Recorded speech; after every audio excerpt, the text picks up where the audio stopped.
Hello, friends. This is John Klein III with episode 70 of Shadow and Flame with Magic, the podcast. And today we're going to review Beast, issue 1 from 1997. So let's get to it.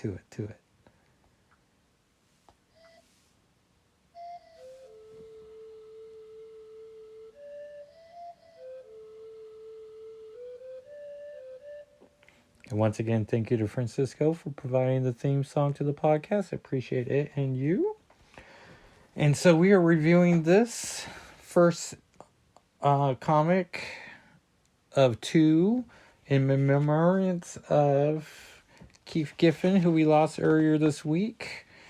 Unfortunately, of the individual comics, I only own two of his legendary career.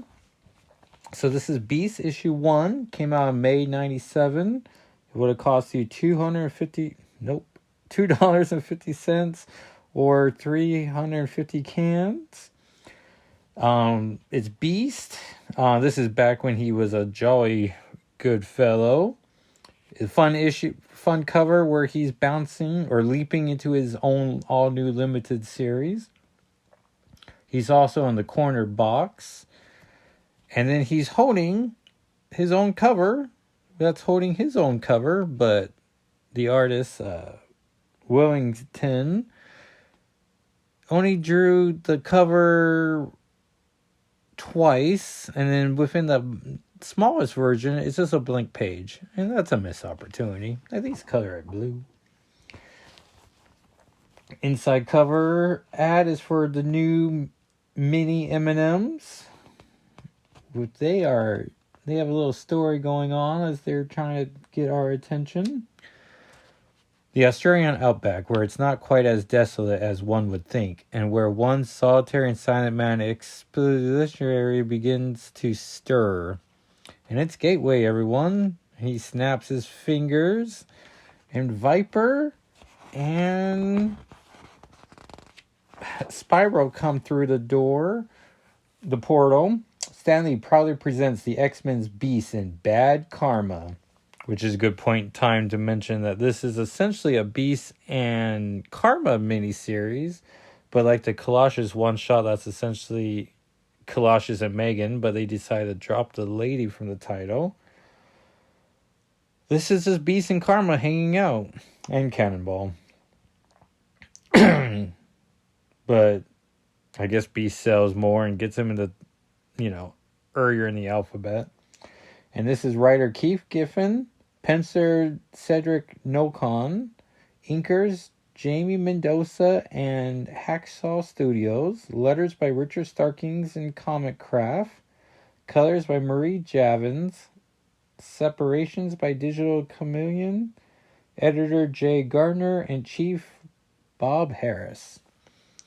And Viper comes through. She's teasing Gateway as she felt a little discomfort coming through.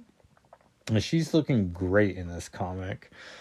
Like, Nocon and the inkers and the colors are all just come together. And I don't know, I guess I don't really know Viper too well. Like, I know she married Wolverine in a fun Chris Claremont wedding episode or storyline that led up to issue 100 of his solo going. No, 125. And one day we will review it here. And then, so she's teasing about if he meant to give her a sensation that was quite sensual, but that if he did it to hurt her, then he would know pain. And that's when Spyro takes off her hood and reveals that it's her that's doing that's the partner here. Viper's hiring her to get a job done and to leave Gateway alone. He did his job, maybe reluctantly, but it's just time to appreciate that they're here. Harry's Hideaway, a small pub in Salem Center, New York. And Beast is coming out. He's talking about how he just went there to hang out, but everyone kept wanting to talk to him about the Avengers. and calling him Mr. Beast, where he's like, I've been here since I was a teenager. And all of a sudden he feels a pull in his mind, and then he shakes it off, and then another pull, and then he has lost his concentration as Karma has shown up with her awesome purple power signature. And she compliments him about how Xavier's training helped shield his mind from her psychic penetration, but she also was trained by Xavier, so she knows how to break through barriers. Because that's Xavier for you. He gives and he takes. There's a double page ad here for PlayStation Rally Cross, which I don't remember at home. The Hellfire Club, New York City, New York. On the surface is an international elite social club, which actually conceals a more sinister core. And she is, and who knows why she picked Beast to do this, but she is still controlling his body as he just goes around punching people and kicking people and going thok and trash and woof and tashoom and a slam. And she wants to leave one of them conscious, and she's asking about where her siblings are, and the guy's refusing to provide the answer and mocking her at it. And so she wants Beast to like put a little more pressure on, and he says no as he's coming out of it. She got distracted. The Xavier Institute, located in Westchester County, New York, home of the Uncanny X-Cast. Nope. The Uncanny X-Men. And Karma is very upset with herself. Sam's trying to, Cannonball, is trying to assure her that she's here at the mansion, and so she can get the help now. And she's shouting, not shouting, but she's angrily saying, the woman who nearly killed me when we first joined the New Mutants.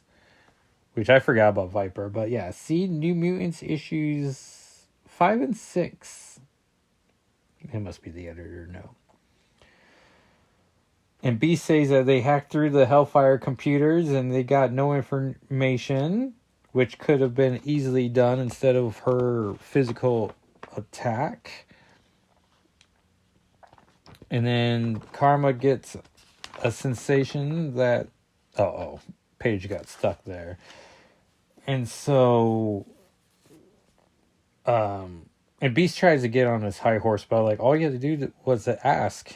And she's like, ask. The X-Men have known of my hunt since I first began it. None have ever offered any help. We would have it, but you never gave us the opportunity. And Sam finally ends this ridiculousness. Is like, she is now, Hank. She is now. So Hank gets into Cerebro to see if he can locate the twins. They're twins, right? They must be. And if not, they're just a year apart. And Beast can't locate them, so he apologizes for that. And then Karma gets a psychic attack. And now she knows right where they are and who has them. They're in Spyro's body shop, which is so shocking to Sam that he drops his glass. And Beast says, to drink, not to wear. Keep it together, Sam. Which, I don't know, seems like a weird note. Meanwhile, slightly to the left of reality, because they're explaining to Karma how you can't just go to the body shop. It's in a different dimension or a different time. Like, they're not really sure how to describe where it is. And Viper does not mind that Karma knows where they are. And the whole point is that they are under the impression the twins have a special power and Viper wants to get that power, but they're too young. We see a funny little creature running up with a glass of water. Or maybe it's, I don't know, it's clear and bubbly. And Spyro mentions that it's a squirrel of all things. And it's like, oh, squirrel, what are you doing? And we finally get to the page where we own this, why we bought this comic. And Karma says, I don't see what good this can do. In for a penny, in for a pound. If we're gonna help, we gotta know it all, Sam says. Most of it you know. I was born in communist Vietnam. Eventually, my mutant powers to side control others manifested. My parents died while we were fleeing to the United States. I promised to take care of Leong and Nog forever. When my uncle, the late unlamented crime lord General Coy, discovered what I was capable of, well, let's just say that he saw all kinds of possibilities, none of which interests me in the least. And then we get these fun 1, 2, 3, 4 flashback panels. That was when he decided to use Long and Nog to apply a little leverage. He abducted them, played the kindly uncle to them, and that's the poor twins' fate, is just to be constantly captured to be used for karma or the X-Men. Played the kindly uncle to them, all while threatening to kill them if I didn't play things his way. I eventually managed to escape, but not before running afoul of the one called Spider-Man. To his credit, he proved instrumental in freeing the twins. Oh yeah, so they're twins. And I want to say that's in Marvel Team Up 100. That feels right. And then we get the panel, Why We Own This. I thought that was the end of it. I set the twins up what I hope would be a stable environment, and then joined the New Mutants, hoping to bring some stability to my life. You know the rest. And we have the New Mutants, Cannonball, Wolfsbane, Ileana Rasputina, Magic, Danny, and Doug. Which seems early for Doug, now that I think of it. And then if you look up the fandom issue for this, you will have seen all the members, except they didn't list Ileana. And I don't know if it was because they thought it was Magma, but it's clearly Bangs. And, well, there's two things. You can always tell who was Ileana and who was Magma for the rare time they were spent together. But if it was a blonde with bangs, it was Ileana. And if she was smaller, it was Ileana. And if she was on fire, then you had a Magma. So that's pretty much it. And Magma being a little bigger than Ileana as well. Li Long and Nog were once again abducted, used as pawns to strike at the X-Men. It's a shame they don't have issue numbers referencing all these. After we saved them, they disappeared a few months later, and I have been searching for them ever since. And I want to say she's been searching for them for years at this point. There's a full-page ad for East Coast Comics and their catalog of back issues.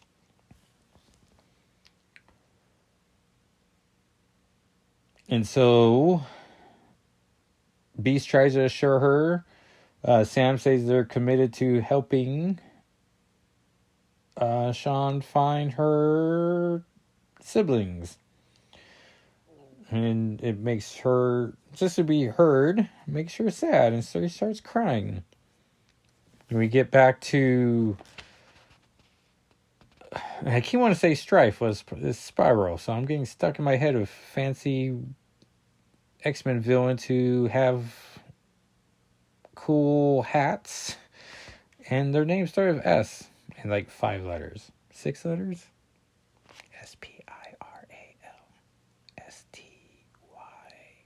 SPIRALSTYRFE?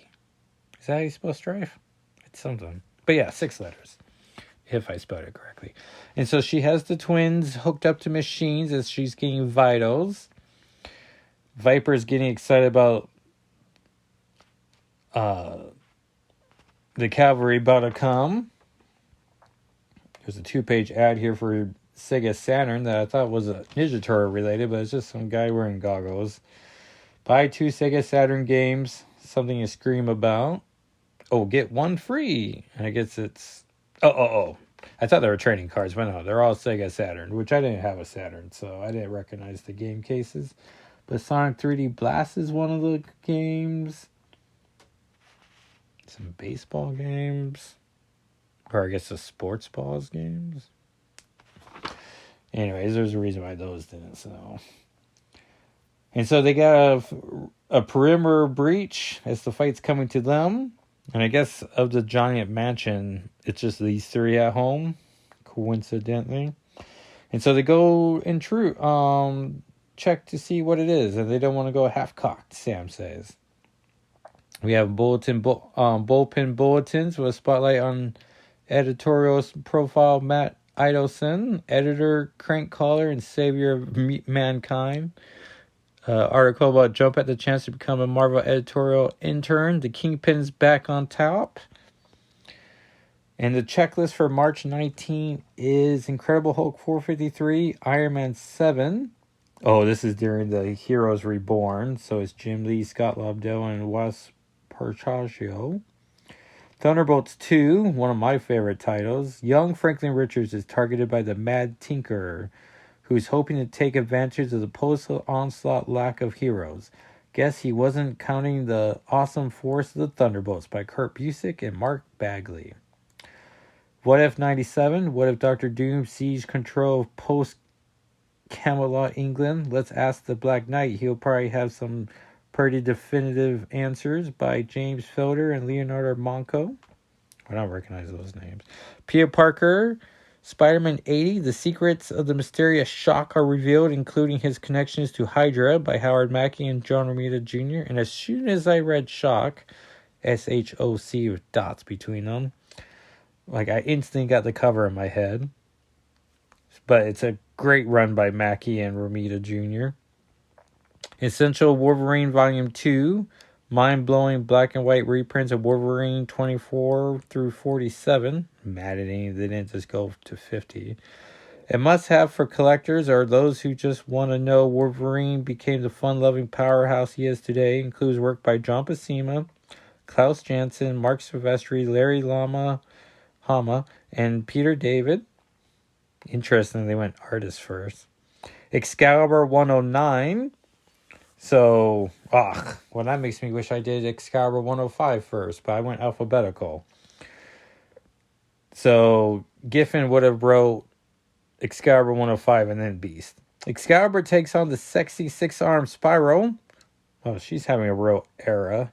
While Captain Britain comes this close to buying the farm, meanwhile Megan is visited by a ghost by Ben Robb and Salvador La Roca. X-Men 27, Havoc is looking to recruit Nick Gray to the recently forged Brotherhood. Wow. Wonder what the initiation's like by Terry Cavanaugh and Roger Cruz. X-Men 64, the X-Men must choose between siding with the evil Sebastian Shaw or taking up with the equally foul-spirited Kingpin, who's back on top. Gosh, a rock is ever so much more preferable to a hard place, don't you think? By Scott Lobdell and Carlos Pacello, R.I.P. I know, we're just at the point now where, like, all of our favorite creators are just passing. And, I don't know, even at the ripe age of 41, I still feel like, I mean, I'm a little young to be losing all my favorite creators. Really makes you, wish the best for our living ones, like Claremont or Paul Smith, and, well, just all the creators, really. So, a moment of silence as we wish them well. So, Spyro and Viper are on the Institute premise. They are not worried about these three X-Men. Get a cool panel of Beast's right side of his face slashed with Cannonball's right side of his face. And, I don't know, they're all grimacing. But no spit coming out of their mouth, so that's nice. Cannonball's coming is a blasting. And Spyro reminds him, my magic has a way of penetrating your force field. It's just like knocks him out and tosses him. And so you might also want to work on your maneuverability while you're at it. Which, and then she hears, did I hear someone mention maneuverability? I've been told I should consider it a middle name. And then like uppercuts Spyro with a chalk. What do you think? Hank Maneuverability McCoy? Yeah, I like how, the alliteration. And then he leaps, does a headstand leap back at her. And he like gets her in a chokehold. And then with a fufash, she teleports near knocked out Karma and Sam. He's like, enough, I have what I came for, and Cannonball's just the icing on the cake. We will take this up again another day, subhuman. Blash! She's teleporting away. Did I mention we don't honor rain checks? And as she's teleporting, he leaps into it. And they're off. Continues next issue. Can the Beast save his fellow X-Men? Find out in 30. Except that this is the only issue I own of the 3 issues, but rest assured, if Karma does get the twins back, she's going to lose them soon. Again, unless this is around the time Mechanex is around, and then she has them and goes to college. But I believe that's not in the 90s. So we just have to just assure that either they're captured by someone else or they are hanging out with her as she goes to college. There are 2 options. So everyone, that is Beast issue 1 of his miniseries. He also had a miniseries of Dazzler called Beauty and the Beast. So I think that's all the miniseries I can think of that included Beast. So thank you everyone for listening. Hopefully I can record Excalibur 105 soon. I don't think we have plans tomorrow. Well, no, that's not true. We're going to see Misery at the Grand Street Theater. Little date night, so that should be exciting. He's going to make a pun about exciting with the letter X, but come on. Oh shoot, as I'm about to put this back in its plastic sleeve, I failed to mention how I got this in near mint condition. So that's, humble brag. As humble as that's gonna be. I should give a little shout out to my nephew Curtis for giving me a copy of Deadpool by Kelly Thompson. I flipped through it and well, Kelly Thompson is a great writer, so I can only imagine she has a great Deadpool run in her, so I'm looking forward to reading that trade. And so, everyone, thank you so much for listening. You can follow me on Twitter and Instagram and Blue Sky and YouTube at Jacko SIII. You can follow the podcast on Twitter and Instagram at SNFWM and spelt out, where you can find the panel from this comic shortly after I upload the video. So that's not video, podcast. I did upload a Fortnite item shop video if you're interested in that. If not, I would still like a subscribe as we grow. Though there have been getting some new subscribers, so I appreciate that. Not sure what spurred it, but I like the direction of all that. And you can, if you want to read some of my writings, you can go to the shadowandflamewithmagic.com, where there's just plenty of articles for you to enjoy. And I will talk at you next time. All right, everyone, thanks for listening. And if you want to subscribe to the podcast on whatever platform you prefer, I will appreciate that as well. All right, everyone, until next time, bye.